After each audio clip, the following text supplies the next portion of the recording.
না না আর আমার এই চিনলে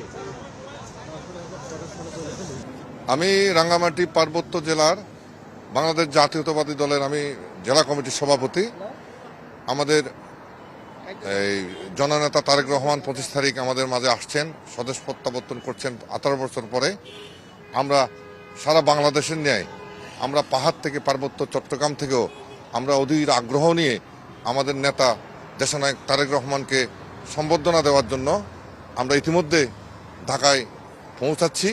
আমরা আশা করি আমাদের সর্বোচ্চ পাহাড়ি বাঙালি সকলে মিলে আমরা একটা ভালো সম্বর্ধনা আমরা এখানে উপস্থিত থেকে আমাদের আবেগটুকু আমরা উচ্ছ্বাস দেখাতে চাই। আমরা শুধু উনাকে আমরা বুঝবো, উনি দেশের মাটিতে আসার সাথে সাথে উনাকে যখন আমরা এক নজর আমাদের চোখের নজরে দেখব, আমরা মনে করবো যে আমাদের 18 বছরের যে যন্ত্রণাগুলো, যে নির্যাতন নিপীড়নগুলো, আমরা আশা করছি ওনার দেখার সাথে সাথে আমাদের দুঃখ দুর্দশা এবং আমরা আশার ইয়ে নিয়ে আমরা আরো পরবর্তী আমাদের কার্যক্রমগুলো আমরা পরিচালিত করব, বেগবান করতে হবে।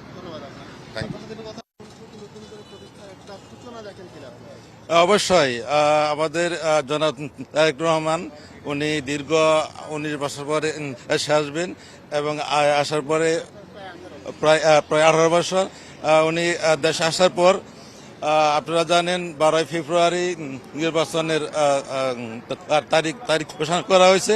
আমরা আশা করব সারা বাংলাদেশের মানুষ তারেক রহমানকে দানের শীষে ভোট দিয়ে আগামী এই দেশকে সুন্দর এবং সবল করার জন্য আমরা সারা বাংলাদেশের তারেক রহমানের জন্য ঐক্যবদ্ধ আছি।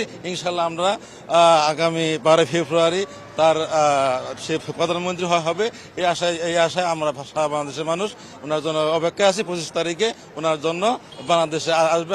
আমরা ঈদের আনন্দের জন্য ওনাকে আমন্ত্রণ জানার জন্য আমরা সবাই অবির অপেক্ষায় আছি।